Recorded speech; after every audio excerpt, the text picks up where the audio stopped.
Dodge City and to the territory on west, there's just one way to handle the killers and the spoilers, and that's with the U.S. Marshal and the smell of Gunsmoke.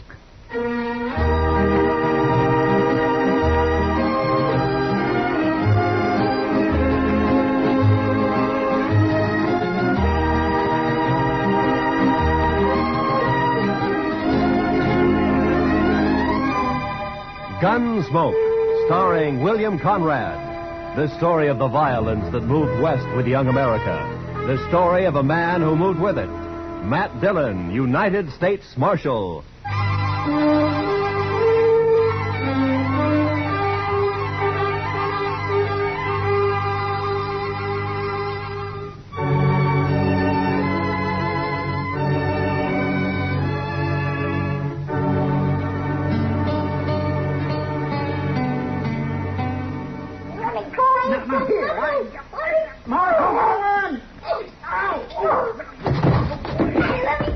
What have you got there, Chester? Half boss, half kid, Mr. Dillon. I'll smack you flat on the way. Hold it now. You don't stop that kid. Now hold it. You want me to take a strap to you? Now hold it. You best lock him up somewhere, Mr. Dillon. It's safer that way. All right, Chester, just calm down. Now, you come over here, son. Sit down. Come on. Look out, Mr. Dillon. He's got hold of your gun. Okay.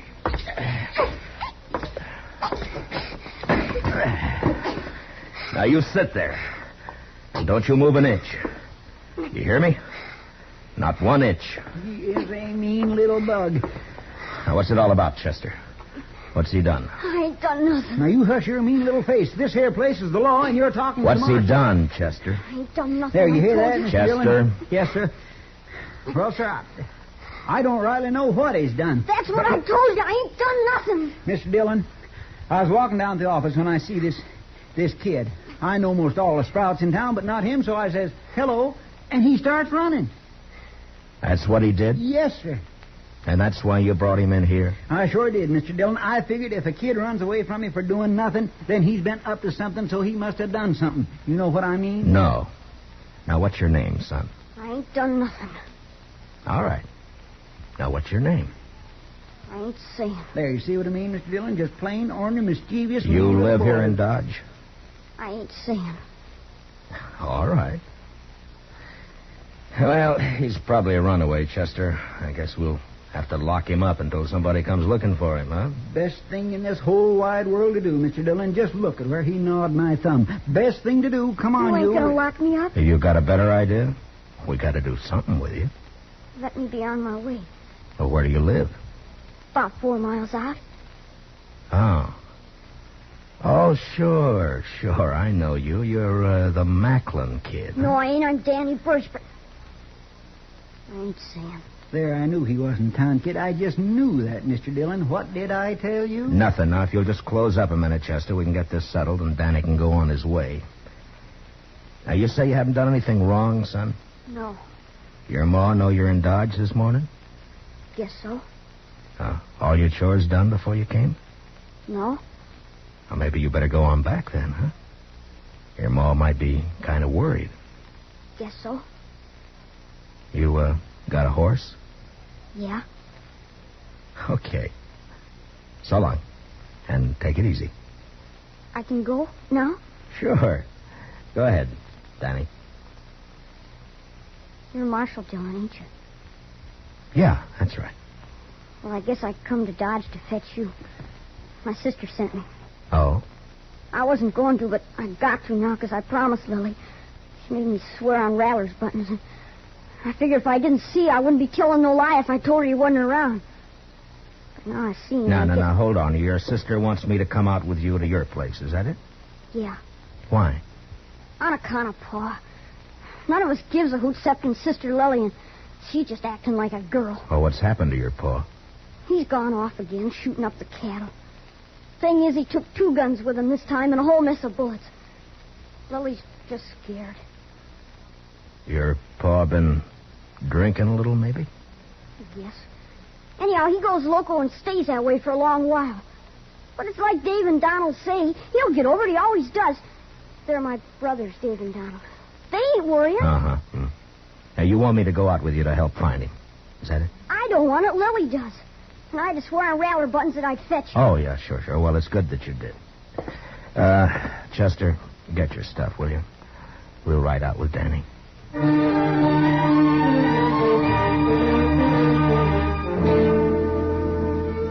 I didn't get anything more out of the boy on the way out to the Birch place. No one in town knew much about the family. They'd moved in about a year earlier, came up from the territories. The folks about said Birch and his brood kept pretty much to themselves. There'd never been any trouble with anybody. I looked at the boy riding his horse bareback. He was nice looking enough, but there was something the matter with his mouth. It was too hard.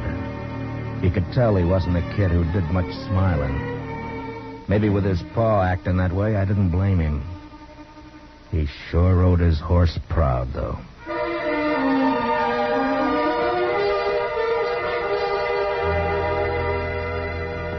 It was hot and dry, and by the time we were inside of the Birch place, the sun was burning down hard.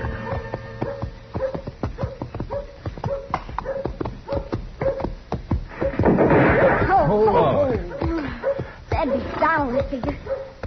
Yeah, there he is. Kid, get off on that horse and get over here. Gonna get yourself a licking. Lily made me go. It's not my fault. Do as I say. You, mister. The name's Dillon. I'm the U.S. Marshal out of Dodge.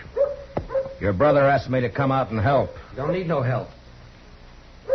Shut up, Ham. Nothing to help with. Danny, you heard. Put the horse away and get in the house. You ain't giving me no licking. Put up your gun. I'm coming over to talk. Come on, Chester.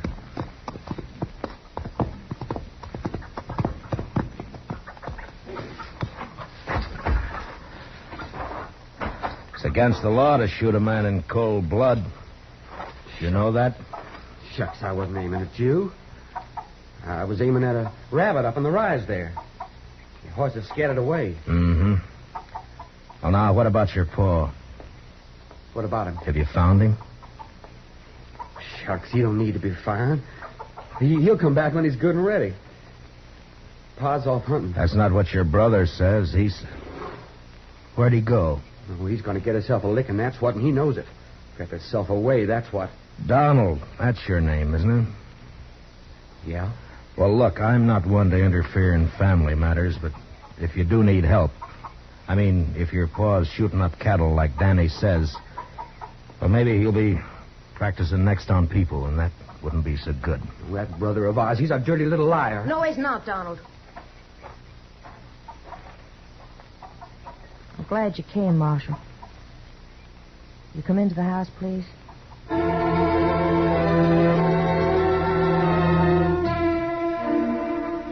Chester and I followed the girl into the house. I knew it was the sister Lily. All the family I'd seen up to then had a great likeness to each other. Donald slouched in behind us and moved around the room nervous-like. It wasn't by right. Yeah, Why? on account of Pa. I had the feeling that they'd put up boards and studs where the fancy took them, and the place just grew another room like a lizard's new tail. I don't know what it was, but I got a funny feeling. It was too hot, and something was wrong. All wrong. And the girl Lily looked square at me with hard eyes.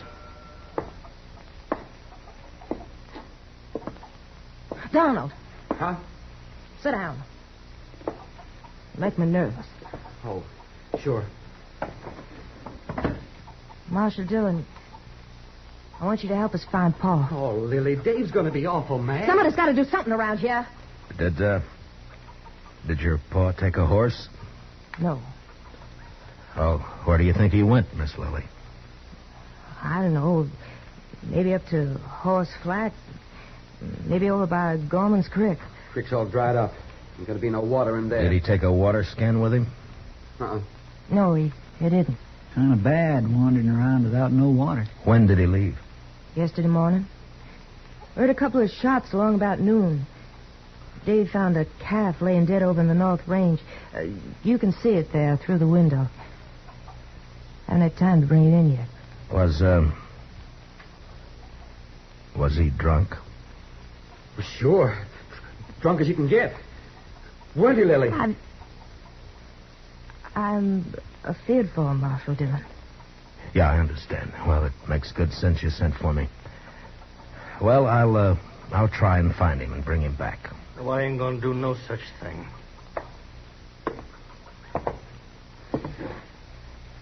You that Marshal fella out of Dodge? This is Marshal Dillon, Dave. My brother, Dave Birch. How are you? I told you, Lily. Told you keep our business to us, not outside. It's got to be somebody else's business the way it is, Dave. And you know it. No such thing, Lily. I told her, Dave. I told her. I knew you was going to be mad. I figure the four of us, you and your brother here, and Chester and me, ought to be able to get him in before night. Now, mister, I told you we don't need you. Nor no one else. I'll be obliged you get off this property. Dave! Shut up, Lily. I'll see you and your fella there to the door, Marshal. I'm sorry, but if your paw's running around dangerous, it's my duty to find him. Donald. I got him. Get up slow, Marshal. And you, fella, reach up high. Okay, Dave. Take the guns. The younger brother, Donald, had got behind my chair, and now he was covering us with a shotgun. Dave took our guns. It was kind of crazy, and I almost wanted to laugh when I saw the kid, Danny, peeking in around the door. But then I saw his eyes, and there was the same thing in them. Hard, angry, as in the others. The girl started to say something. Then she shut up. Now get on your horses and ride back. And I don't want you out here again.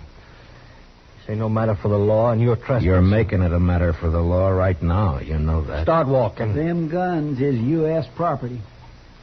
Okay. I ain't no thief.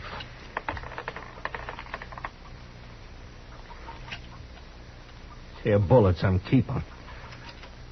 Figure they're worth about 2 bits. Donald, give him 2 bits. Sure. Here. Right, now here's your guns. Now get out fast. If you come snooping back again, me and my brother's going to be shooting at you.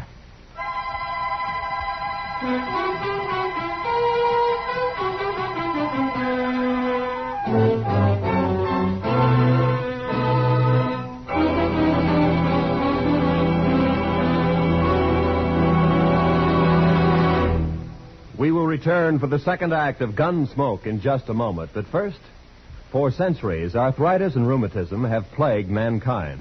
And it's only in the last few years that science has begun to find hopeful avenues to explore toward relief and cure. The Arthritis and Rheumatism Foundation, established in 1948, holds a yearly drive to obtain funds for yet more concentrated research. A contribution to this year's drive, sent simply Arthritis, in care of your local postmaster, will help this fine work to continue for the eventual benefit of everyone. And now for the second act of Gunsmoke.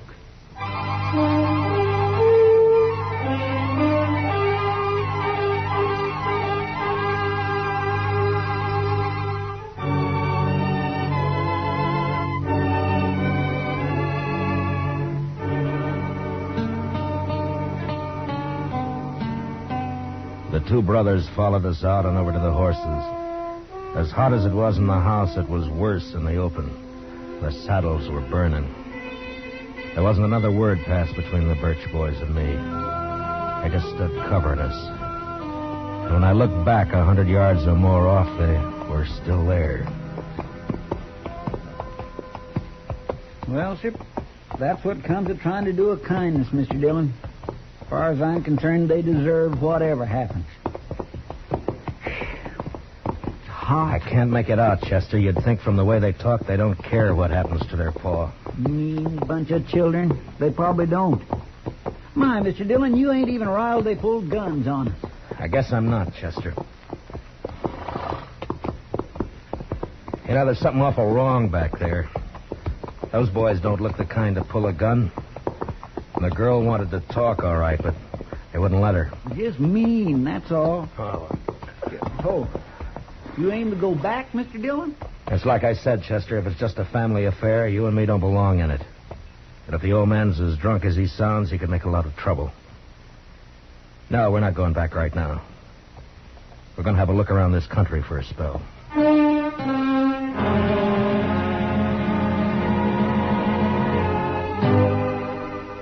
Chester and me covered a lot of ground that morning and into the afternoon.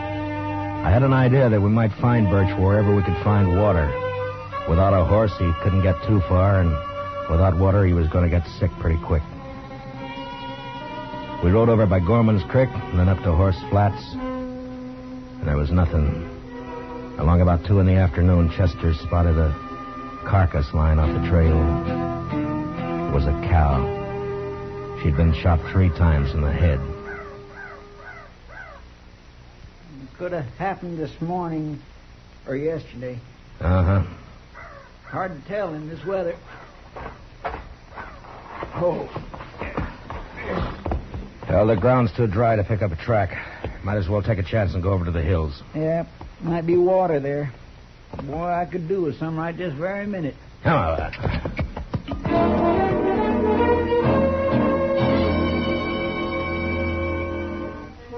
I got a funny taste in my mouth looking at that dead cow.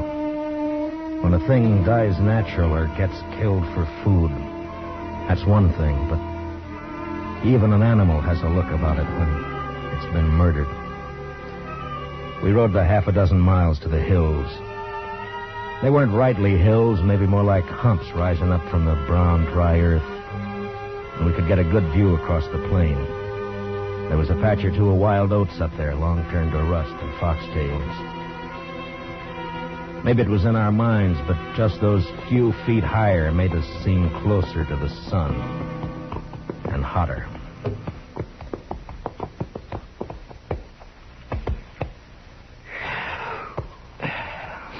You ought to be able to see if he's out there anywhere. Mr. Dillon, he'd be dead if he was. Man couldn't live a morning out there on foot. Well, I don't think he's going to find water up here. Now, look at that. Dry as a bone.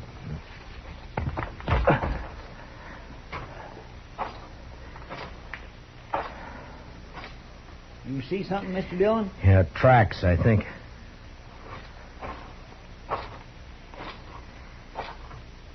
Yeah, he's been up here.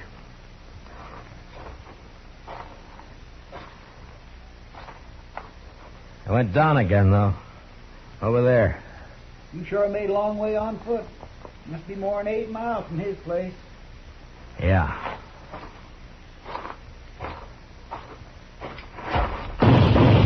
Oh, you darn fool.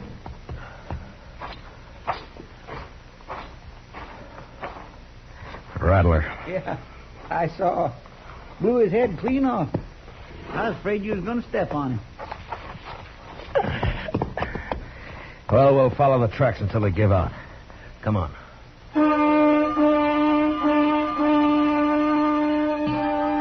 Those tracks kept going in and around the hills. In a couple of places we saw where they'd stop by a dry water hole, then went on. Then as the hill sloped down to the plain again, we lost them. But their direction seemed to be headed back to the Birch place. That's the way we rode. We hadn't gone more than 15 minutes along when we saw the body of a man and a horse some few feet away. They were both dead.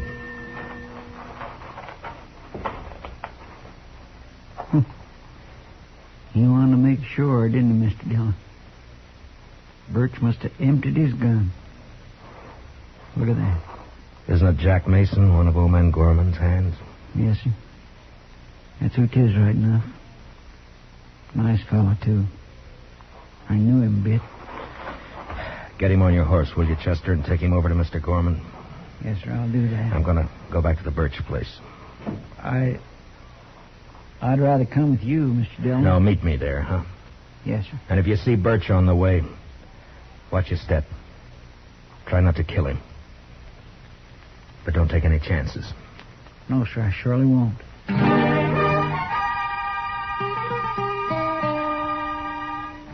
There was killing now, and I wasn't in the mood to talk gentle and kind with the sons and girl at the house. It was the boy Danny that saw me first. He was sitting on the doorstep. He ran inside, and a second later I saw Dave come out with a shotgun. I didn't give him a chance to make up his mind. Dave!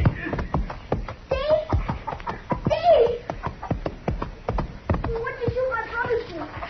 What happened? Shut up, kid. Get inside. Ain't nothing. Your arms. Get inside now, you hear me? I'm sorry, but I'm not arguing with you anymore. Where's your paw? I don't know. He killed a man back on the plane away. You're a liar. Told you get in the house, kid. Now get. I'm staying. He's a liar. Paul never killed nobody. Where's Donald and your sister? Outlook. Mister did he? He killed some. Yeah. Jack Mason, one of Gorman's boys. Don't you say that. Don't you say Danny, it. get me some whiskey, will you? My arm pains. Yeah, I will. But you ain't gonna tell no lies about my Paul. You tell him to quit, Dave. Where do you think he is? Donald Hurst shot up Horse Flats when they'd gone up there. And he must have doubled back from the hills. Listen, you tell the boy to ride into town and fetch the doc out here. He'll take care of that arm. Okay. When my deputy rides in, Chester Proudfoot, tell him where I've gone, will you? Sure. Marshal. Yeah. Marshal, you gonna kill our Paul? I don't want to. Not if I can help it.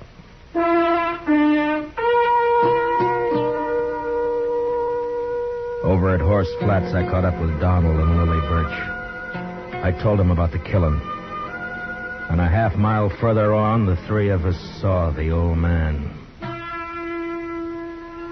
He was crouched down on his haunches by a parched water hole, stripped naked. He was crying. It was a bad sound. And when I saw his eyes, I knew he wasn't drunk. There was no sign of his guns or his clothes.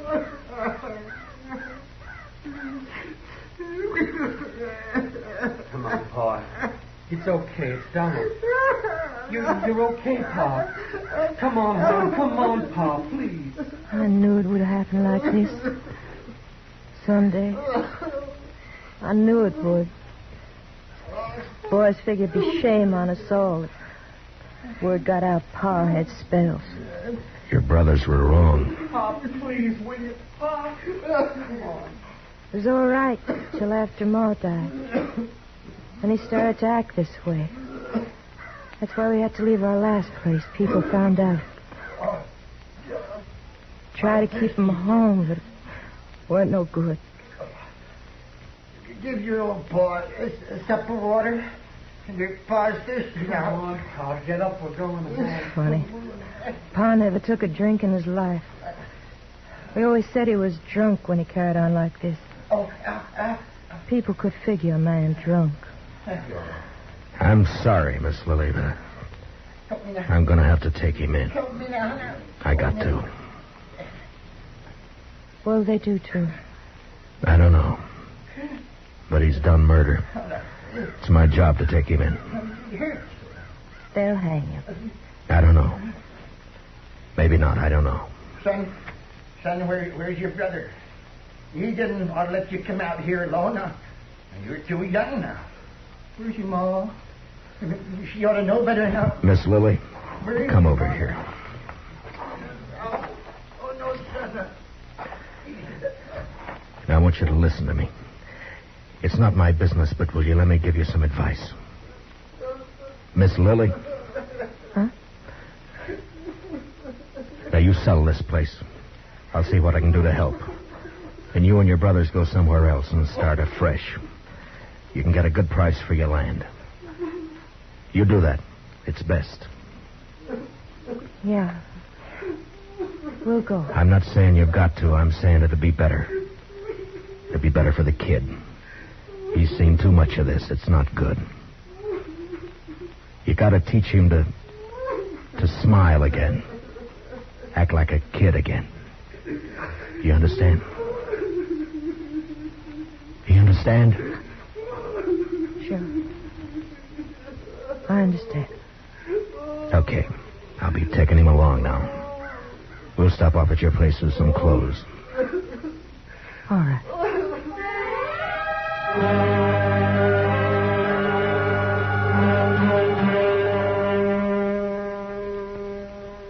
We took the old man back to his place. Got him dressed. His children said goodbye to him like they knew that they'd never see him again. Like there was no hope. Chester rode in, and the old man seemed real happy to go back with us to Dodge.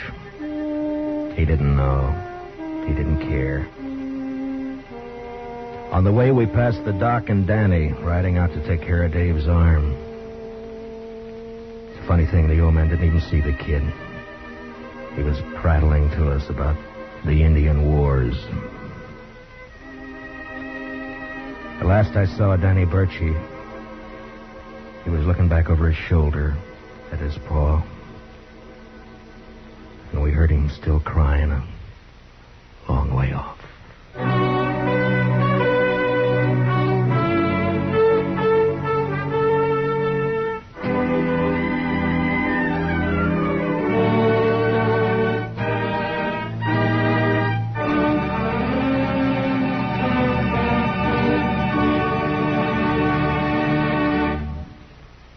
Gunsmoke, under the direction of Norman MacDonald, stars William Conrad as Matt Dillon, U.S. Marshal. Tonight's story was specially written for Gunsmoke by Anthony Ellis, with music composed and conducted by Rex Corey.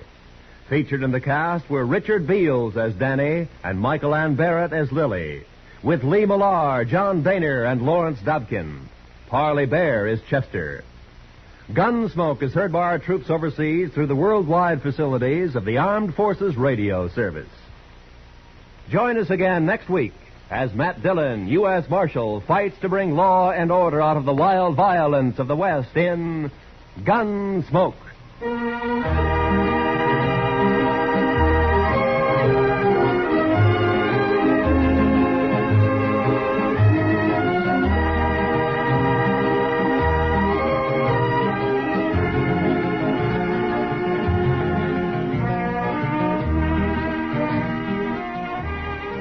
The New York Philharmonic celebrates its 110th birthday tomorrow, and in observance, there will be a repeat performance of Beethoven's Symphony No. 5. This work was featured on the first Philharmonic broadcast over 100 years ago.